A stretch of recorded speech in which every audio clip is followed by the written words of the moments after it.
Basically, what you're saying is that we'll have to look at the long-term approach and work according to that as well. But you brought in the regional maritime security environment aspect, and wherein I want to bring in Mr. Bansal here. From that perspective, if we look at the way Indian Navy has to expand its operations and look at make its presence felt as well. So from that perspective, it is quite important to have submarines like these and more of these, and the Project 75I as well, which Commodore Singh and Manu is also talking about.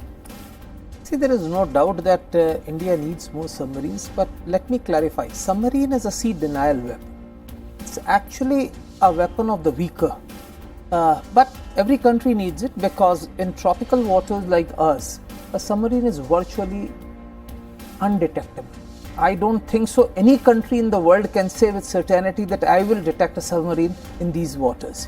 You can get the US Navy, you can get the Russian Navy, you can get the Chinese Navy, nobody can say. So that is one thing very important, and that's one of the reasons why SSBN program is also progressing independently, because our second strike capabilities, when we're talking of nuclear stockpile, has to be underwater, because that is the safest arsenal that we can have.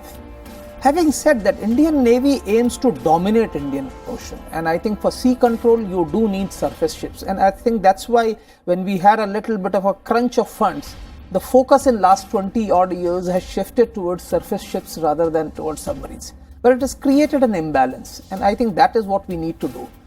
Compare that with other navies, which are smaller navies, which are weaker navies. They have focused far more on submarines. You see, look at Pakistan, even countries like now Bangladesh have acquired submarines. So really one has to wonder as to why are they doing so. And for a weaker nation, it makes immense use to have submarines. Not that we don't need it, we also need it, but for them it's actually a platform of asymmetric warfare, where you have to fight a stronger navy and you want to prevent it approaching your coast or something like that. Submarine is an ideal weapon of deterrence, and it manages to deter the things. But yes, submarine cannot get you sea control. If you are wanting to dominate the sea lanes, or you want to escort the shipping, or you want to, because the type of economic activities that we are going to have. So that has not happened, and probably this is the reason why we have actually the submarine production. Of course, there are so many big mistakes that we have done. We set up a submarine assembly line in MDL in the past. We actually allowed it to finish off. The expertise was allowed to lapse. I think that was a criminal negligence. But even now, I think we have seen the delays that have occurred. Primarily because I think for some time, the focus has been a little away from submarines into other platforms. Okay, Manu, your views on that? No, I agree. There has been, that imbalance that Mr. Bansal is talking about has been created, but it is important to rectify it now. And if we don't do it, we're going to fall behind times. And the issue about sea denial, the kind of activities the Chinese Navy is doing in the Indian Ocean region, and the number of ships they have on the surface, it won't be possible to match them ship for ship. It's just impossible. They're churning out a frigate every 6 months. That's the kind of capability they have. India's making a frigate in 6 years. So it's an asymmetric kind of a situation there. So for that, I think we'll have to shore up our underwater fleet a bit more. And I think the conventional and the nuclear program together, if they go on the right path, can put us there. But it's important not to do delays. And the other important thing to do is that, we can have platforms, but you also need to have weapons on them. The biggest weakness of the Khanderi and the Kaldari before this is that it doesn't have a modern torpedo. There was some corruption scandal years ago, and the torpedo that was supposed to go was cancelled. So we are using some older torpedoes from HDW class submarines on this, which is again criminal because it's a great modern platform. If it doesn't have the right weapon on board, it is not as effective as it should be. Okay. So if the focus should be on also arming these up, platform, arming this up. I think it's a long-term approach is needed, and of course, I think it needs a bit more, political push. We've seen the defense minister on the ship. I hope he takes it forward. But yes, I think a bit more scrutiny from the political leadership could take this program up much better. Okay, a bit more push required there as well. But Commodore Singh, one aspect here is, the importance of platforms like INS Khanderi from Indian Navy's perspective, now that we have the second Scorpion sub, in terms of its own maritime policy which we have. And if you look at the aspects which are being brought in by Captain Bansal and Manu as well, that some sort of balance will have to be struck between having surface ships and bringing in more submarines into the fleet. Yes, look, each kind of platform in a blue water navy has a role to perform. So it's not that if you can allow an imbalance to happen. For example, conventional submarines.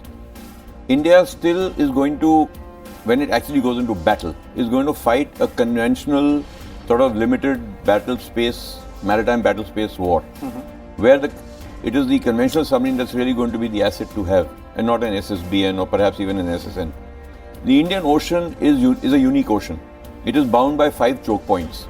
Now, if India wants to be the dominant force in the Indian Ocean, which it is and wants to remain so, it should be able to have some control over these choke points, about the movement of traffic that's going through these choke points, and allowing or not allowing other navies to come into it.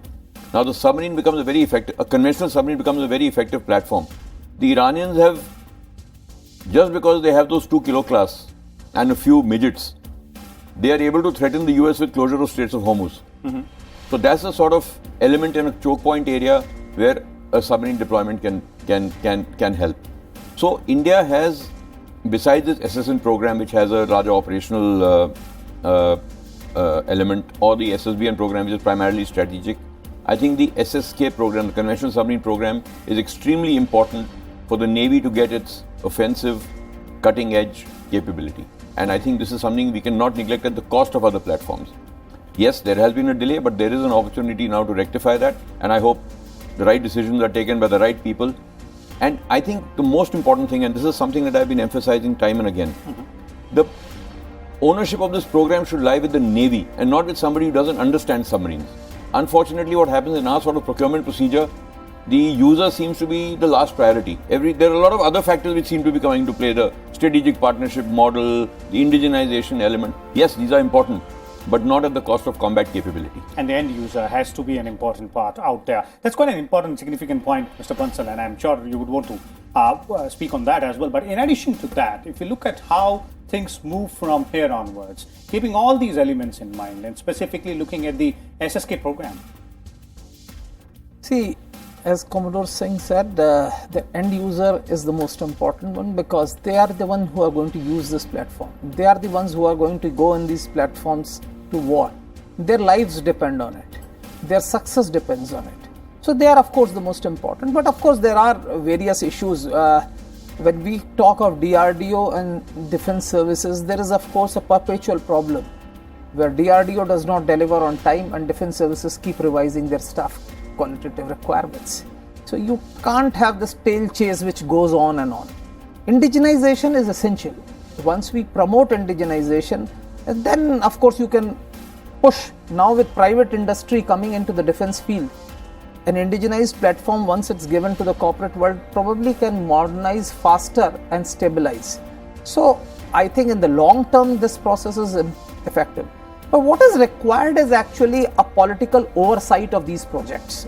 Unfortunately, in India, as I said, bureaucratic control of the defense services has actually led to extreme form of red tapeism, and that's actually led to most of the defense projects virtually crawling, and in fact it's resulted into cost overruns which are criminal actually.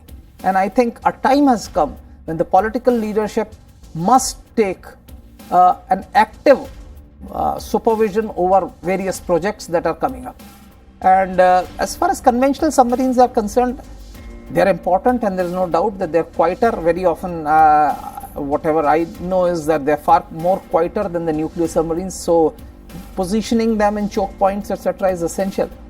But in the absence of an air-independent propulsion system or something, their efficacy in blocking a choke point, and especially a crowded choke point like this, is, to my mind, fairly severely curtailed in the absence of any other platform not being there. Okay. You need some other platform which is able to communicate with them, identify maybe MR aircraft on the in the air which can identify because in a crowded choke point where you have so many contacts which are moving around, for a submarine which is underwater to positively identify a target and attack in an environment where you not only have enemies and own ships, you have neutrals, a bulk amount or large number of neutrals in merchant ships, will be difficult. Okay. On the other hand, SSNs have that advantage that they have the endurance.